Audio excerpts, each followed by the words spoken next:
मैं कौन हूँ का आत्मानुसंधान, मैं शिव हूँ या मैं वह हूँ की तकनीक से अलग है। मैं आत्मविचार पर बल देता हूँ। संसार और इसके स्वामी को जानने से पहले यह अनिवार्य है कि आप स्वयं को जानें। मैं वह हूँ या मैं ब्रह्म हूँ जैसे ध्यान काफी हद तक मानसिक हैं, परंतु आत्मा को जानने की जिज्ञासा एक सीधी राह है और इसे सबसे श्रेष्ठ माना जाए। ज्यों ही आप आत्मा की खोज में अपने भीतर गहराई से उतरते हैं, तो सच्ची आत्मा आपसे मिलने के लिए प्रतीक्षारत है और इसके बाद जो होना है वह उसी को करना है। व्यक्तिगत रूप से आपकी कोई भूमिका नहीं रहेगी। इस प्रक्रिया में सारी चर्चा और संदेह अपने आप ही तिरोहित होंगे, जैसे कोई व्यक्ति सोते हुए अपनी सारी चिंताओं को भुला देता है। भक्त, इस बात की क्या निश्चितता है कि भीतर गहराई में उतरने पर कोई मेरे लिए प्रतीक्षारत है?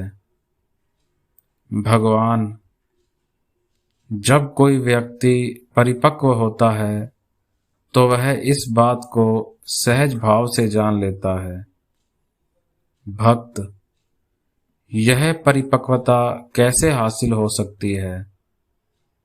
भगवान, बहुत से उपाय दिए गए हैं, परंतु पिछली प्रगति चाहे जो भी हो, उसे आत्मानुसंधान से गति प्रदान की जा सकती है।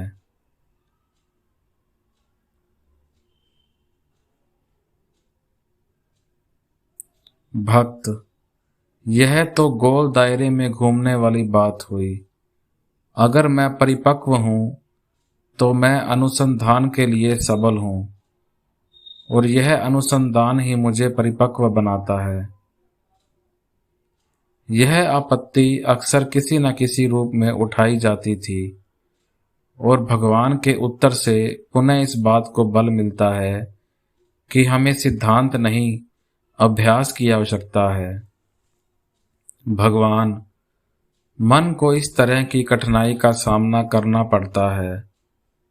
वह स्वयं को सत्य के प्रति संतुष्ट करने के लिए निश्चित सिद्धांत चाहता है, जबकि जो व्यक्ति सच्चे हृदय से ईश्वर या अपनी सच्ची आत्मा को पाना चाहता हो, यह सब उसके लिए अनिवार्य नहीं है। प्रत्येक व्यक्ति आत्मा है और अनंत रूप रखता है, परंतु हर व्यक्ति देह को आत्मा मान लेता है। किसी भी चीज को जानने के लिए प्रकाश का होना अनिवार्य है। यह केवल प्रकाश का स्वभाव हो सकता है जो भौतिक प्रकाश व भौतिक अंधकार दोनों को रोशन करता है। कह सकते हैं कि यह प्रत्यक्ष प्रकाश वह अंधकार से भी परे है। यह अपने आप में दोनों नहीं है, परंतु इसे प्रकाश कहते हैं क्योंकि यह दोनों को प्रकाशित करता है। यह अनंत है और चेतना है। चेतना ही आत्मा है जिसके बारे में सभी सजग हैं। कोई भी कभी भी अपनी आत्मा से परे नहीं होता। इसलिए एक मायने में सभी आत्मज्ञानी हैं और यही सबसे बड़ा रहस्य है। लोग इसे नहीं जानते और सत्य का बोध पाना चाहते हैं। बस उन्हें इस झूठे उपाय से छुटकारा पाना है कि वे ज्ञानी नहीं हैं।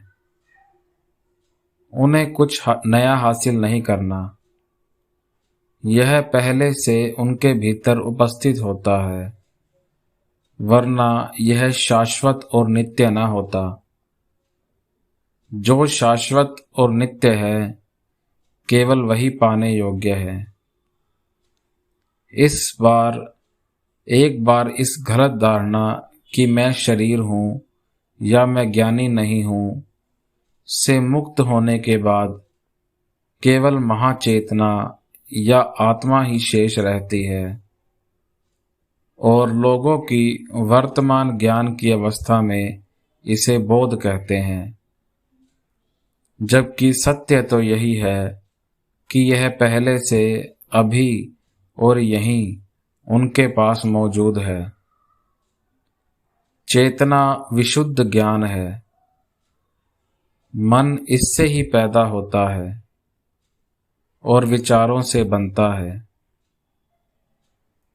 केवल जागरूकता या चेतना ही मन का सार है। जब इस पर अहं छा जाता है तो यह तर्क व चिंतन के साथ काम करने लगती है। सार्वजनीन मन को अहं के साथ सीमित नहीं किया जा सकता। यह कहीं बाहर नहीं है और केवल एक जागरण है। बाइबल में कहा गया है, I am that I am. अहं से घिरा मन इतना दुर्बल हो जाता है कि दुख से भरे विचारों से स्वयं को मुक्त नहीं कर पाता। अहं रहित मन प्रसन्न रहता है, जैसे हम गहरी और सपनों से रहित नींद में देखते हैं। सुख और दुख का संबंध केवल मन से है।